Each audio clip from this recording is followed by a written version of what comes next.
Wala bang nakakahalata? Ha, wala. Kasi pinagmamasdan ko lahat ang mga kilos nila. Kaya wala. Si Dolores. Dolores? Huwag ka mag-alala. Akong bahala sa kanya. Bueno, palagay ko, dapat umalis na ako eh. Kasi baka may makakita pa sa atin eh. Okay? Hi. Pwede mo naman patanggal to, di ba? Hindi ko gusto. Bakit? Dahil ito ang nagsisilbing alaala sa akin sa lahat ng mga nangyari sa akin. Tuwing tinitingnan ko to, nabubuo ang loob ko. Mga hayop sila. Akala nila makakatakas sila sa akin. Mapapait na alaalang dala ng tatong yan, Ava. Mas grabe ang gagawin kong ganti sa mga taong gumawa sa akin ito. Marami ba sila? Oo. Pinagtulungan nila akong gahasain.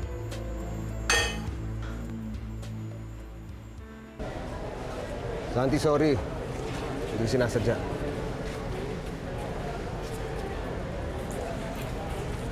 Sorry din, ha.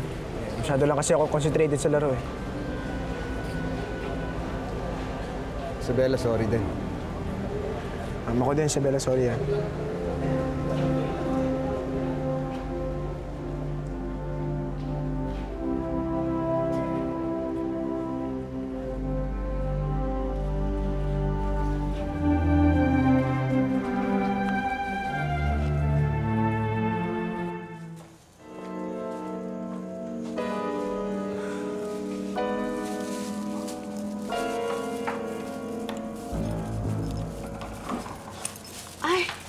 Dolores, gising ka pa ba? O, hinihintay kita eh. Bakit ngayon ka lang? Nakalimutan mo na ba? Araw ng simba ko ngayon. Pero masyado kang ginabi. Ang haba kasi ng dasal ko eh. Kasi pinagdasal ko si Violeta at si Joaquin kasi nag-away na naman. Ako ba pinagdasal mo? Ay, syempre naman. Makakalimutan ba naman kita? Halika na, gabi na. Sige.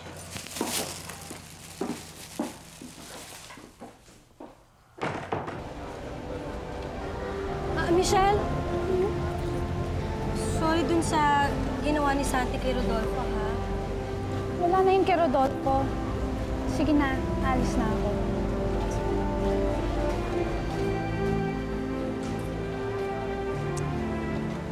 Bakit? Alam mo, Santi, tuwing maglalaro ka na lang kahit sa school, ang init-init ng ulo mo. Nag-sorry na ako, ah. Nakita ko nagpa-sorry ka na rin para sa akin. Ano? Nakita ko kinausap mo si Michelle. Hindi mo naman kailangan gawin yun, eh.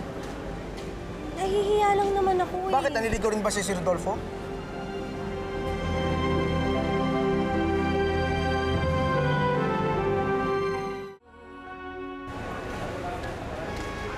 Anak, tayo na. Sabayan na tayo mag-diskurso.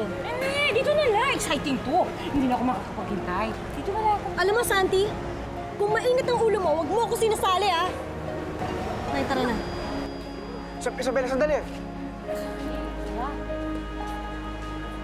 Tol, mainit talaga ulo mo. Di ba tinanong mo na si Rodolfo kanina kung nanliligaw siya kay Isabela? Di ba hindi naman daw? Sabi niya. Pero kita-kita naman sa ginagawa ni Rodolfo na iba ang sinasabi niya.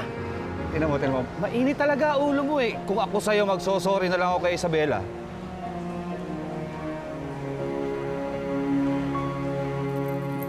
Nandiyan ang lola niyo. Sige na, kain na. Oh, di ba sabi ng lola, sit properly, ilagay ang napkin sa hita. Oh, Dennis, ano ba yan? Kanina ka pa dyan, kumain ka nga ng mabuti. Halika dito, mag-usap tayong dalawa. Mama. Pinayagan kita na tumira dito sa loob ng bahay nito dahil pinakasalan ka ng anak ko. Pero hindi kasama rito na bababuyin mo ang anak ko ang pangalan ng San Victoria sa publiko. Hindi ko alam kung anong pinagsasabi ninyo, Mama. Sa oras na ulitin mo na bastusin o hiyain ang aking anak sa publiko, magbalot-balot ka na. Dahil kung kinakailangan, ako mismo sisipa sa'yo palabas ng bahay nito. Naintindihan mo?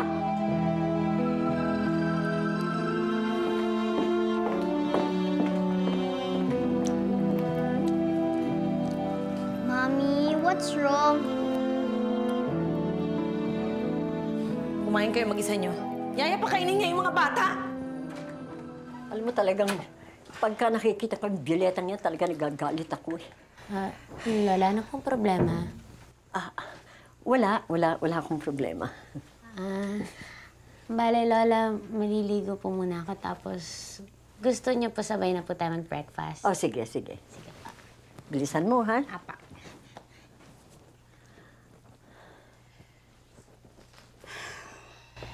Dolores, sa susunod na magalit ka, ihaharap ko na lang sa'yo si Antonina. Alam mo, talagang mahal ko yung apo kong yung kay Amoroso. Pero paano naman si Joaquin? Hindi mo na ba siya mapapatawad, ha? Ano? Alam mo naman ang kwento, di ba? Pinilit ko naman talagang mahalin si Joaquin maski noong pa eh.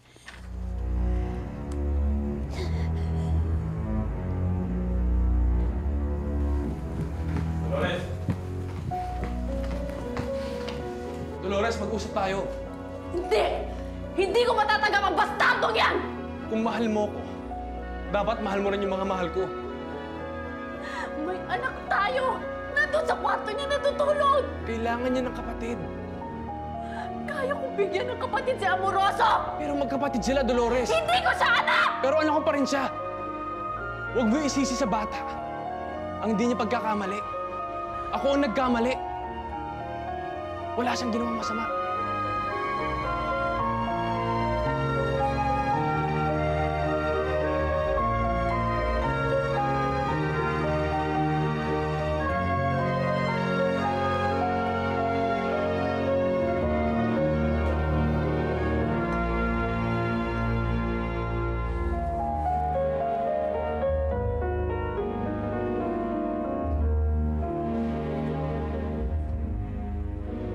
Kahit kailan, hindi ako nagkulang kay Joaquin kahit Alam ko.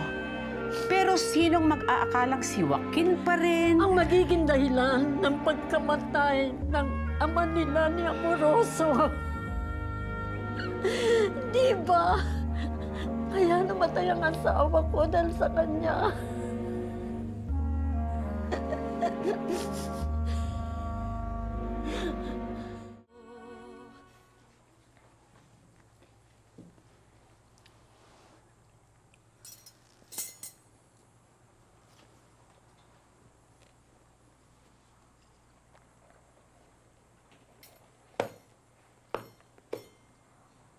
Ava, ano bang gumugulo sa'yo? Ilabas mo na kasi yan. Mas makakatulong sa'yo kung ilalabas mo yan. Ewan ko, Red. Ewan ko. Ava, kaibigan mo ko at kasabwat sa lahat ng mga plano mo, so I need to know.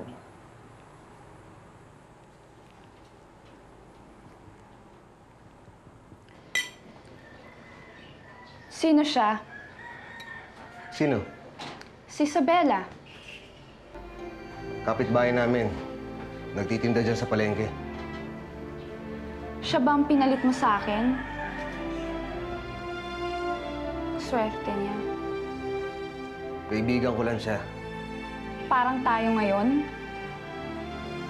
Michelle, ano ba talaga gusto mo sa akin? Pagkatapos mo akong iwan, babalik ka? Ano ba talaga pakay mo?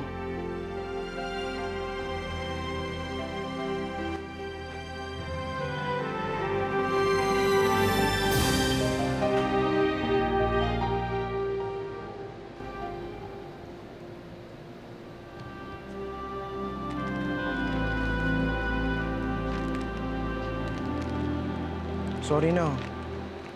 Nagsiselos na naman talaga ako eh. Sorry kung... Alam ko naman talaga na magkaibigan lang kayo eh. Kahit na diniretso ko na siya kung ano talaga kayo. Natatakot lang talaga ako na mawala ka sa akin. Sige na naman, sorry na. Nahihirapan ako pag galit ka sa akin eh. Sige na. Bati na tayo.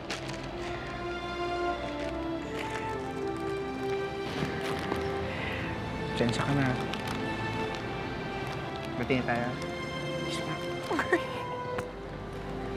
Yan, ba't na tayo? Hug na lang.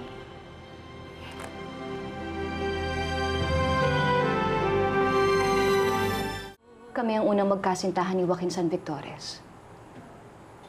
Bago pa sila ng asawa niya ngayon si Violeta. Bata pa ako noon.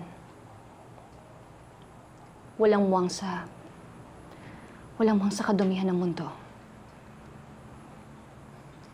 Kulay rosas ang tingin ko sa paligid. Nandyan si Joaquin. Gwapo. Mayaman. Mabait. At mahal ako. Wala mang isang balakid sa mundong ginagalawan namin. Hanggang isang gabi,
Lumaban ako na lumaban. Pero wala akong nagawa. Hindi pa sila natuwa sa ginawa nila sa akin. Minarkahan pa nila ako. Isang markang habang buhay kong dadalhin. Sino sila? Hindi ko kilala. Ava, baka naman naging biktima ka lang ng pagkakataon. Hindi, Red. May nag-utos sa kanila. Sino? Hindi ko kilala. Paano mo nalaman?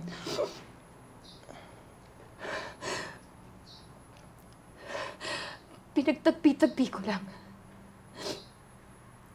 ang mga nangyari noon at ang mga pangyayari ngayon.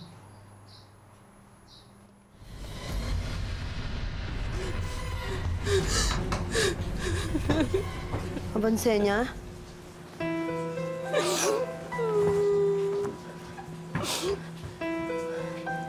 Oh, sinong gumawa nito sa'yo? Ha?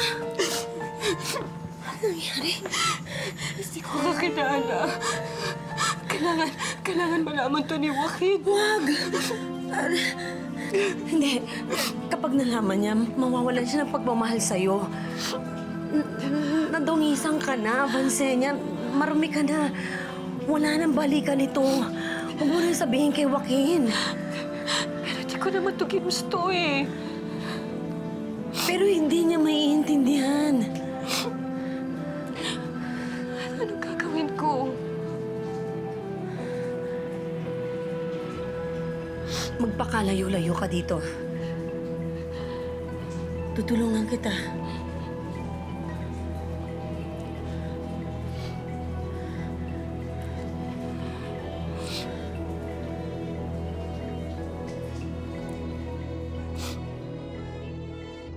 Binigyan niya ako ng maraming pera. Maraming marami. Sapat para nga makalayo ako. Dapat sinabi mo na lang kay Joaquin ang lahat. Naisip ko rin yon. Pero hindi ko na kaya. Duwag ako noon. Duwag pa rin ako hanggang ngayon. Nagsisimula pa lang tumapang. Para makaganti. Eh, hindi mo nga kilala kung sino gagantihan mo. Nandyan si Violeta. Ava, hindi ka nga sigurado kung may kinalaman si Violeta sa lahat ng mga pangyayaring yun. Tama ka rin. Hindi nga ako sigurado sa hinala ko. Pero sigurado ako sa isang bagay. Kasal si Joaquin kay Violeta. Paano nangyari yon? Paano?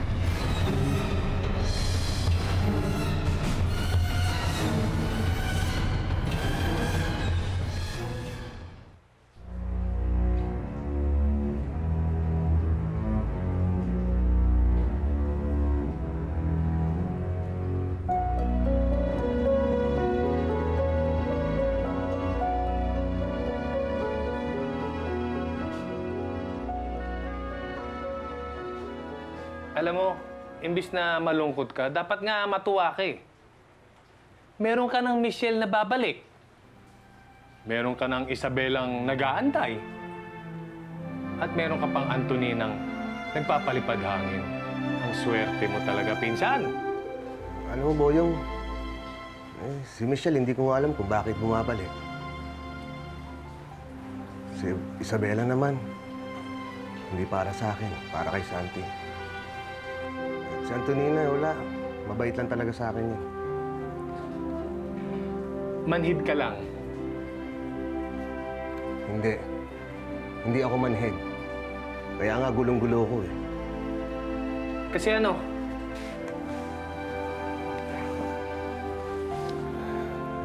Naguguluhan ako. Kasi naiintindihan ko yung nararamdaman ko.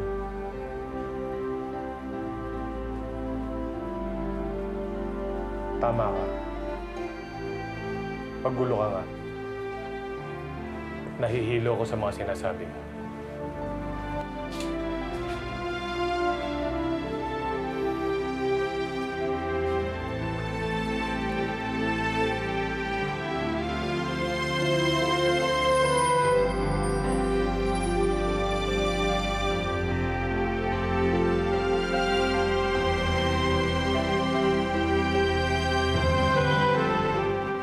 Antonina, nung bumalik ka rito, wala ka ba naiwanan doon sa lugar ninyo? Alam mo na, mga nanliligaw sa'yo, ganon. Lola, wala po. Bata pa po ko eh. Naku, ang ganda-ganda mong yan eh. Eh, ayaw po ni Mang Felipe.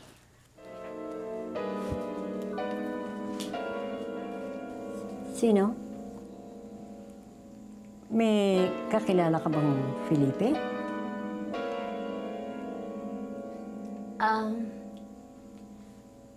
Kapitbahay ho namin ng nanay. Bale, kaya po Mang Felipe tawag namin kasi po, pulis ho yun. Pero, Lola, bata pa ho yun, mga 25 anyos lang po. Kasi may kakilala rin ako eh. Felipe rin ang pangalan. Talaga ho? Nakalimutan ko na yun. Tagal na yun.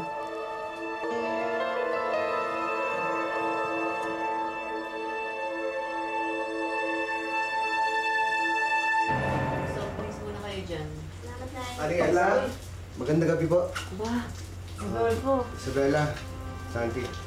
Uy, ang gara ng suot mo ha. Nakapolo ka? Manonood kami ng sine ni Michelle eh. Ay, may kasama ka pala. Mauna na po kami. Sige.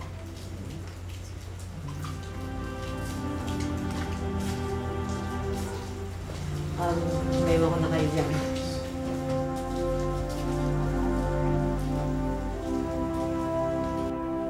Bakit parang hindi ka yata mapakali? Ako? Hindi ah. Parang nasira yata yung mood mo eh. Bakit naman masisira yung mood ko? Isabela.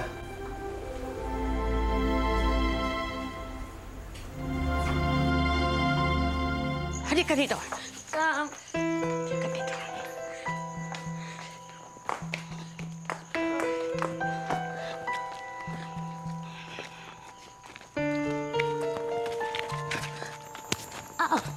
Lampiya ka. Hindi ka marunong mag-igat. Siyang pasensya na po, hindi ko naman po sinasadyang mabanggit yung pangalan niya. Hindi ka pwedeng magkamali dahil ako mapapahamak.